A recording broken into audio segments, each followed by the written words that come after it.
Hello everyone, ಬನ್ನಿ ಇವತ್ತು ನಾನು ನಿಮಗೆ ಕ್ವಿಕ್ ಆ್ಯಂಡ್ ಈಸಿಯಾಗಿ ಈವ್ನಿಂಗ್ ಸ್ನ್ಯಾಕ್ಸ್ನ ಹೇಗೆ ಮಾಡೋದು, ಪೆರಿ ಪೆರಿ ಮಸಾಲ ಪೊಟ್ಯಾಟೊ ಸ್ಟಿಕ್ಸ್ನ ಹೇಗೆ ಮಾಡೋದು ಅಂತ ತೋರಿಸ್ಕೊಡ್ತಾ ಇದ್ದೀನಿ. ಮೊದಲಿಗೆ ನಾನು ಇಲ್ಲಿ 4ರಿಂದ 5 ಪೊಟ್ಯಾಟೊನ ಚೆನ್ನಾಗಿ ಬಾಯ್ಲ್ ಮಾಡಿಕೊಂಡು ಸಿಪ್ಪೆ ತಕ್ಕೊಂಡು ಈಗ ಒಂದು ಪ್ಲೇಟ್ಗೆ ಹಾಕ್ಕೊಳ್ತಾ ಇದ್ದೀನಿ. ನೋಡಿ, ಚೆನ್ನಾಗಿ ಎಲ್ಲ ಆಲೂಗಡ್ಡೆನೂ ಕುದಿಸ್ಕೊಂಡು ಸಿಪ್ಪೆ ತಕ್ಕೊಂಡು ಈಗ ಒಂದು ಪ್ಲೇಟ್ಗೆ ಹಾಕ್ಕೊಳ್ತಾ ಇದ್ದೀನಿ. ಇದನ್ನು ಚೆನ್ನಾಗಿ ನೀವು ಸ್ಮ್ಯಾಶ್ ಮಾಡ್ಕೊಳ್ಬೇಕು. ಕೈಲಿದ್ದ ಸ್ಮ್ಯಾಶ್ ಮಾಡ್ಕೊಳ್ಬೇಡಿ, ಸ್ಮ್ಯಾಶರಿಂದನೇ ಚೆನ್ನಾಗಿ ಗಂಟಿಲ್ಲದಂತೆ, ಯಾವುದೇ ರೀತಿ ಉಂಡೆಗಳಿಲ್ಲದಂತೆ ಆಲೂಗಡ್ಡೆನ ನೀವು ಎಷ್ಟು ಚೆನ್ನಾಗಿ ಸ್ಮ್ಯಾಶ್ ಮಾಡ್ಕೊಳ್ತೀರೋ ಅಷ್ಟು ಪೆರಿ ಪೆರಿಯಾಗಿ ನಿಮಗೆ ಮಸಾಲ ಸ್ಟಿಕ್ಸ್ ರೆಡಿ ಆಗುತ್ತೆ. ನಂತರ ಚೆನ್ನಾಗಿ ಸ್ಮ್ಯಾಶ್ ಮಾಡ್ಕೊಂಡಾದಮೇಲೆ ಉಪ್ಪು, ಕೊತ್ತಂಬರಿ ಸೊಪ್ಪು, ಚಿಲ್ಲಿ ಫ್ಲೇಕ್ಸ್, ಕಸ್ತೂರಿ ಮೆಂತೆ ಹಾಗೂ 1 ಬೌಲ್ ಆಗೋಷ್ಟು ನಾನು ಕಾರ್ನ್ ಫ್ಲೋರ್ ಹಿಟ್ಟನ್ನು ತೊಗೊಂಡಿದ್ದೀನಿ, ಜೋಳದ ಹಿಟ್ಟು. ಮತ್ತು 1 ಸ್ಪೂನ್ ಆಗೋಷ್ಟು ಎಣ್ಣೆ, ಒಂದು ಅರ್ಧ ಟೀ ಸ್ಪೂನ್ ಆಗೋಷ್ಟು ಆರಿಗೇನೋ, 1 ಟೀ ಸ್ಪೂನ್ ಆಗೋಷ್ಟು ಚಾಟ್ ಮಸಾಲ. ಕಾರ್ನ್ ಫ್ಲೋರನ್ನು ಮಿಸ್ ಮಾಡದೆ ಹಾಕ್ಕೊಳ್ಬೇಕು. ಕೆಲವರು ನೀವು ಇನ್ಸ್ಟಾಗ್ರಾಮ್ನಲ್ಲಿ ಅಥವಾ ವೀಡಿಯೋಸ್ನಲ್ಲಿ ನೋಡಿರ್ಬೋದು, ಬರೀ ಪೊಟ್ಯಾಟೊಯಿಂದ ಏನಾದರೂ ನೀವು ಈ ಥರ ಮಸಾಲ ಹಾಕಿ ಮಾಡಿದರೆ ಅದು ಎಣ್ಣೆಯಲ್ಲಿ ಹಾಕಿದಾಗ ನಿಮಗೆ ತಳ ಹತ್ತಿಬಿಡುತ್ತೆ. ಸೊ ಹಾಗಾಗಿ ಕಾರ್ನ್ ಫ್ಲೋರ್ ಹಿಟ್ಟನ್ನು ಹಾಕೋದ್ರಿಂದ ನಿಮಗೆ ತುಂಬ ಕ್ರಿಸ್ಪಿಯಾಗಿ ಪೊಟ್ಯಾಟೊ ಸ್ಟಿಕ್ಸ್ ಕೂಡ ರೆಡಿಯಾಗುತ್ತೆ.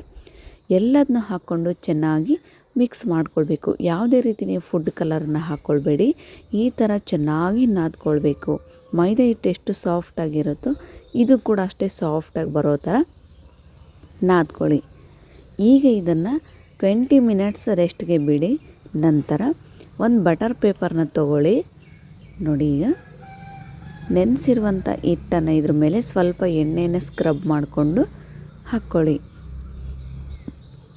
ನೀವು ಒಂದು ದೊಡ್ಡ ಉಂಡೆಯಲ್ಲಿ 2 ಬಾಲ್ಸ್ ಆದರೂ ಮಾಡಿಕೊಂಡು ಚಿಕ್ಕ ಚಿಕ್ಕದಾಗಿ ಕೊಳವೆ ಟೈಪ್ ಆದರೂ ಮಾಡ್ಕೊಳ್ಬೋದು. ಬಟ್ ಅದು ಡಬಲ್ ಕೆಲಸ ಆಗುತ್ತೆ. ಈ ಥರ ಸ್ವಲ್ಪ ಕೆಳಗಡೆ ಬಟರ್ಗೆ ಎಣ್ಣೆ ಹಚ್ಚಿ ಚೆನ್ನಾಗಿ ಒಂದೇ ಮೀಡಿಯಮ್ ಸೈಜಲ್ಲಿ ಲತ್ತಿಸ್ಕೊಳ್ಳೋದ್ರಿಂದ ಸ್ಟಿಕ್ಸ್ ಕೂಡ ನಿಮಗೆ ಒಂದೇ ಸೈಜಲ್ಲಿ ತುಂಬ ಚೆನ್ನಾಗಿ ಬರುತ್ತೆ.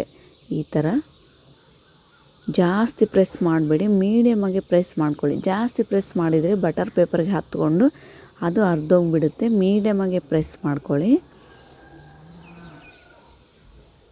ಈ ಥರ ನೋಡಿ, ನಿಮಗೇನಾದರೂ ಪೊಟ್ಯಾಟೊ ಇದನ್ನು ನಾದ್ಕೊಳ್ಳುವಾಗ ಸ್ವಲ್ಪ ಗಟ್ಟಿ ಅನಿಸೋದ್ಕಿಂತ ಅಳುಕಳಕ್ಕೆ ಅನಿಸಿದರೆ ನೀವು ಇನ್ನೂ ಸ್ವಲ್ಪ ಕಾರ್ನ್ ಫ್ಲೋರ್ ಹಿಟ್ಟನ್ನು ಹಾಕ್ಕೊಂಡು ಚೆನ್ನಾಗಿ ಮೀಡಿಯಮಾಗಿ ಗಟ್ಟಿ ಇರಬೇಕು.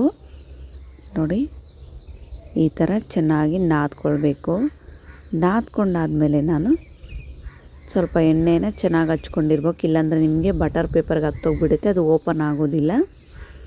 ಸೊ ಹಾಗಾಗಿ ಈಗ ಇದನ್ನು ನಿಧಾನವಾಗಿ ಓಪನ್ ಮಾಡಬೇಕು. ಈಗಿನ ಬಟರ್ ಪೇಪರ್ ಕಿತ್ತೋದ್ರೂ ಪರವಾಗಿಲ್ಲ, ಅದು ವೇಸ್ಟ್ ಆಗುತ್ತೆ. ಸ್ವಲ್ಪ ಎಲ್ಲಿ ಪ್ರೆಸ್ ಜಾಸ್ತಿ ಮಾಡಿರ್ತೀರೋ ಅಲ್ಲಿ ಬಟರ್ ಪೇಪರ್ ಸ್ವಲ್ಪ ಅರ್ಧೋಗುತ್ತೆ. ಡೋಂಟ್ ವರಿ, ಏನಾಗಲ್ಲ. ನೆಕ್ಸ್ಟ್ ನಾನು ಇದಕ್ಕೆ ಸ್ವಲ್ಪ ಮೇಲೆ ಎಣ್ಣೆಯನ್ನು ಸ್ಕ್ರಬ್ ಮಾಡ್ಕೊಳ್ಳಿ. ಎಣ್ಣೆಯನ್ನು ಸ್ಕ್ರಬ್ ಮಾಡಿಕೊಂಡು ಕೆಳಗಿರುವಂಥ ಬಟರ್ ಪೇಪರ್ನೂ ಕೂಡ ನೀವು ಈ ಥರ ಉಲ್ಟಾ ತಿರುಗಿಸ್ಕೊಂಡು ಅದನ್ನು ಕೂಡ ರಿಮೂವ್ ಮಾಡ್ಕೊಳ್ಳಿ.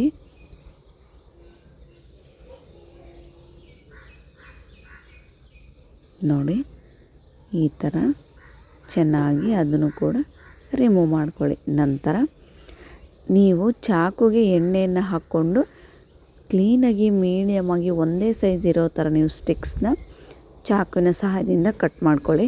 ನೋಡಿ, ನಾನು ಫಸ್ಟ್ಗೆ ಎಣ್ಣೆ ಹಾಕಿದ್ದಿಲ್ಲ, ನೋಡೋಣ ಟ್ರೈ ಮಾಡೋಣ ಅಂಥೇಳಿ. ಬಟ್ ಸೆಕೆಂಡ್ನೇ ಸಲ ನಾನು ಚೆನ್ನಾಗಿ ಚಾಕುಗೆಲ್ಲ ಎಣ್ಣೆನೇ ಸ್ಕ್ರಬ್ ಮಾಡ್ಕೊಳ್ಳಿ. ಪ್ರತಿ ಒಂದು ಲೈನ್ಸ್ ಕೂಡ ನೀವು ಕಟ್ ಮಾಡ್ಕೊಳ್ಬೇಕಾದ್ರೆ ಎಣ್ಣೆಯನ್ನು ಸ್ಕ್ರಬ್ ಮಾಡಿಕೊಂಡೆ ನೀವು ಕಟ್ ಮಾಡ್ಕೊಳ್ಬೇಕು. ನೋಡಿ, ನೀವು ಇದನ್ನು ಕಟ್ ಮಾಡ್ಕೊಳ್ಳುವಾಗಲೇ ಎಣ್ಣೆ ಬಿಸಿ ಆಗಲಿಕ್ಕೆ ಇಡಿ. ಎಣ್ಣೆ ಸ್ವಲ್ಪ ಚೆನ್ನಾಗಿ ಕಾದಿರಬೇಕು. ನೋಡಿ, ಈ ಥರ ಚೆನ್ನಾಗಿ ಎಣ್ಣೆ ಸ್ವಲ್ಪ ಏನಾದರೂ ಕಡಿಮೆ ಹಚ್ಕೊಂಡ್ರೆ ಈ ಥರ ಸ್ವಲ್ಪ ಚಾಕುಗೆ ಹತ್ತುತ್ತೆ. ಸೊ ಹಾಗಾಗಿ ನೀವು ನೋಡಿ ಎಷ್ಟು ಚೆನ್ನಾಗಿ ಎಣ್ಣೆನ ಹಚ್ಕೊಳ್ತೀರೋ ಅಷ್ಟು ಕ್ಲೀನಾಗಿ ಕ್ಲಿಯರಾಗಿ ನಿಮಗೆ ಸ್ಟಿಕ್ಸ್ ಕೂಡ ರೆಡಿಯಾಗುತ್ತೆ. ಈ ಥರ ಈಗ ಎಣ್ಣೆ ಚೆನ್ನಾಗಿ ಕಾದಿರಬೇಕು. ನೋಡಿ, ಇದು ಸ್ಟಿಕ್ಸ್ ರೆಡಿ ಮಾಡ್ಕೊಳ್ಳೋಷ್ಟಿಗೆ ಎಣ್ಣೆ ಬಿಸಿಯಾಗಿರುತ್ತೆ.